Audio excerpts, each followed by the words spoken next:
Hi friends, எல்லாருக்கும் வணக்கம். இன்றைக்கி நம்ம அன்பரசி கிச்சனில் என்ன பார்க்க போகிறோம் அப்படின்னா, மொச்சக்கொட்டையும் கருணக்கிழங்கும் வச்சு ஒரு சூப்பரான வறுவல் தான் பார்க்க போகிறோம். இந்த வறுவல் எப்படி செய்யுதுன்னு பார்க்கலாம். வாங்க வீடியோக்குள்ளே போகலாம்.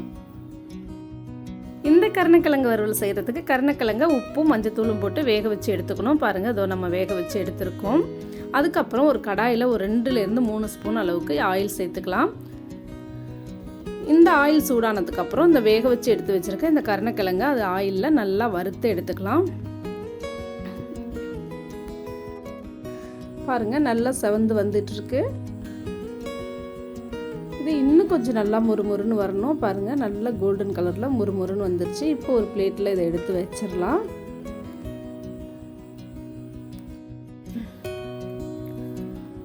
இப்போ பாருங்கள், இது எல்லாமே நம்ம பொரித்து எடுத்துட்டோம். அதுக்கப்புறம் இதிலே மீதம் ஆயில் இருக்குது. இந்த ஆயிலே நம்ம தாளிச்சிடலாம். ஆனால் இப்போ இவ்வளோ ஆயில் நமக்கு தேவையில்லை, கொஞ்சத்தை வடிச்சிடலாம். இப்போ கொஞ்சமாக இருந்தால் போதும். இதில் 1/2 ஸ்பூன் சோம்பு சேர்த்துருக்கோம், 1/2 ஸ்பூன் கடுகு சேர்த்துருக்கோம். இது ரெண்டும் பொரிஞ்சதுக்கு அப்புறம் ஒரு 5-6 பல்லு பூண்டை தட்டி வச்சுருக்கோம். அந்த பூண்டையும் இது கூட சேர்த்துக்கலாம். அதுக்கப்புறம் கொஞ்சம் கருவேப்பிலை சேர்த்துக்கலாம். இதை நல்லா வதக்கிட்டு ஒரு 1/2 வெங்காயம் கட் பண்ணி வச்சுருக்கேன், அதையும் இது கூட சேர்த்துக்கலாம். இந்த வெங்காயம் ஓரளவு வதங்கிடுச்சு. அதுக்கப்புறம் ஒரு 1/2 தக்காளி கட் பண்ணி வச்சுருக்கேன், அதையும் இது கூட சேர்த்துக்கலாம். இப்போ இந்த தக்காளி வதங்கிறதுக்கு கொஞ்சம் மஞ்சத்தூள் சேர்த்துக்கலாம். இப்போ இந்த தக்காளியை நல்லா வதக்கி விட்டுறலாம். தக்காளி நல்லா வதங்கி வந்துருச்சு. இதுக்கப்புறம் இதில் 1 ஸ்பூன் மிளகாய்த்தூள் சேர்த்துக்கிறோம், 1/2 ஸ்பூன் சோம்புத்தூள் சேர்த்துக்கிறோம், 1 ஸ்பூன் கரம் மசாலா தூள் சேர்த்துக்கிறோம், 1 ஸ்பூன் மல்லித்தூள் சேர்த்துக்கிறோம். இது எல்லாத்தையும் நல்லா வதக்கி விட்டுறலாம். இது பாருங்கள், நல்லா வதங்கிடுச்சு. அதுக்கப்புறம் கொஞ்சமாக இதில் தண்ணி சேர்த்துக்கலாம்.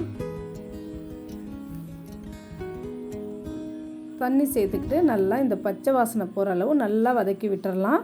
மசாலா எல்லாம் சூப்பராக வதங்கி வந்துருச்சு பாருங்கள். இந்த டைமில் இதுக்கு கொஞ்சம் உப்பு சேர்த்துக்கலாம். உப்பு சேர்த்துக்கிட்டு நல்லா வதக்கி விட்டுடலாம். இப்போ எல்லாமே நல்லா வதங்கிடுச்சு. இந்த டைமில் நம்ம ஊற வச்சு வேக வச்ச மொச்சக்கொட்டை கொஞ்சம் எடுத்து வச்சுருக்கோம், அதை இது கூட சேர்த்துக்கலாம். சேர்த்துக்கிட்டு நல்லா வதக்கிடலாம். இந்த மொச்சக்கொட்டை நல்லா இந்த மசாலாவோட சேர்ந்து நல்லா வதங்கி வரட்டும். பாருங்கள், நல்லா வதங்கி வந்துருச்சு. மொச்சக்கொட்டை உள்ள எல்லாமே நல்லா உப்பு காரம் மசாலா எல்லாமே சேர்ந்துருக்கும்.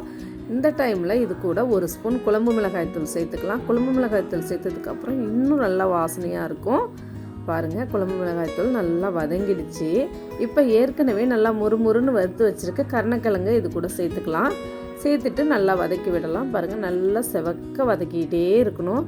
இந்த அளவுக்கு நல்லா கருணக்கிழங்கு வறுந்து நல்லா வரணும். மசாலா எல்லாம் சேர்ந்து சூப்பராக வந்துருச்சு. இப்போ முறுமுறுன்னு சுவையான கருணக்கிழங்கு ரெடி ஆகிடுச்சு. இது அப்படியே மட்டன் வறுவல் மாதிரியே இருக்குங்க. ரசம் சாதம், சாம்பார் சாதத்துக்கூடையெல்லாம் சாப்பிட்டா செம்மையாக இருக்குங்க.